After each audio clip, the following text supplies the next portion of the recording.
کے جھوٹ کو بے نقاب کیا کہ کس طرح وہ عورتوں کو ہراساں کرتا ہے، کس طرح ترکی کے ایک مشہور یوٹیوبر بسم اللہ الرحمن الرحیم السلام علیکم، میرا نام ہے محمد عمران، امید کرتا ہوں آپ تمام احباب خیر و عافیت کے ساتھ ہوں گے۔ آپ احباب کے علم میں ہے کہ ملک میں ایک بہت بڑی بحث چھڑی ہوئی ہے حق خطیب کے حوالے سے اور جناب سید اقرار الحسن صاحب کے حوالے سے۔ بہت سارے لوگوں کا یہ کہنا ہے کہ اقرار الحسن صاحب سے ختم نبوت کو بہت زیادہ خطرہ ہے، یہ ختم نبوت کے کاز کے خلاف جا رہے ہیں، یہ ختم نبوت کی مخالفت میں حق خطیب کے مخالف ہوئے ہیں۔ تو آج کا ہمارا یہی موضوع ہے، اس پہ کچھ میں لب کشائی کرنا چاہتا ہوں۔ ویسے تو اس موضوع پہ میرا اتنا دل نہیں تھا کہ حق خطیب کو میں اتنی اہمیت دوں کہ اس کے بارے میں کچھ بات کی جائے، اگرچہ آپ کہیں گے کہ وہ بہت فیمس ہے، بہت مشہور ہے، لیکن وہ لوگوں کو گمراہ کرتا ہے، ایک گمراہی کا باعث بن رہا ہے۔ تو لیکن اس بارے میں بات کرنا بہت ضروری ہے کہ لوگوں کے اندر ایک جو غلط فہمی پھیلی ہے اس کی کچھ سرکوبی کی جائے۔ بات دراصل یہ ہے کہ جب میں نے یہ سنا تو مجھے بھی تھوڑا لگا کہ شاید اقرار الحسن صاحب کے ذہن میں کچھ ایسی بات ہو، تو میں نے اپنے جاننے والوں کے ساتھ رابطہ کیا، ظاہری بات ہے اس فیلڈ کے ساتھ اور دینی علماء کے ساتھ، اور وہ علماء جو ختم نبوت کا تحفظ کرتے ہیں ان سے ہم نے رابطہ کروایا، ان سے پوچھا جب اس بارے میں کہ آیا کہ ختم نبوت کے بارے میں اقرار الحسن صاحب کا کیا موقف ہے، یا اس سے اس کاز کو، اس کام کو، ختم نبوت کے عقیدے کو کوئی خطرہ تو نہیں ہے۔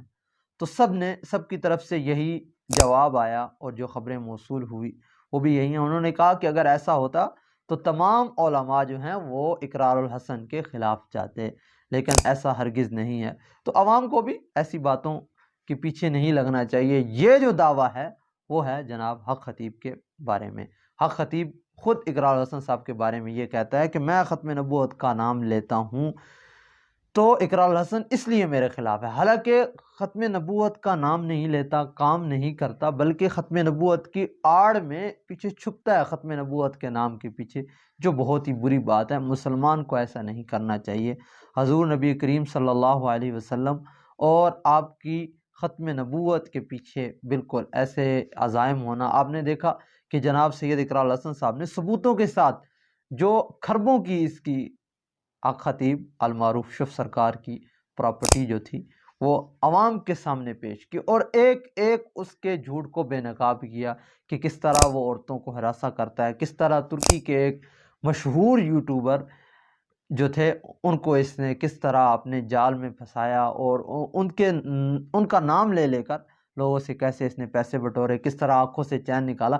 اور مزے کی بات ہے کہ اب تو پاکستان کی یوٹیوبر لڑکیاں جو ہیں وہ آنکھوں سے چین نکال کر یہ ٹیک نکال رہی ہیں، بتا رہی ہیں لوگوں کو، اور اس طرح اللہ تعالیٰ نے اس کو ذلیل کیا۔ بہت ہی بری بات ہے، دیکھیں کتنی شرم کی بات ہے۔ تو خیر اس معاملے میں جتنا بھی ہم آگے جائیں تو جناب محترم سید اقرار الحسن صاحب نے حق خطیب کو جس طرح سے بے نقاب کیا ہے وہ بالکل بے مثال ہے۔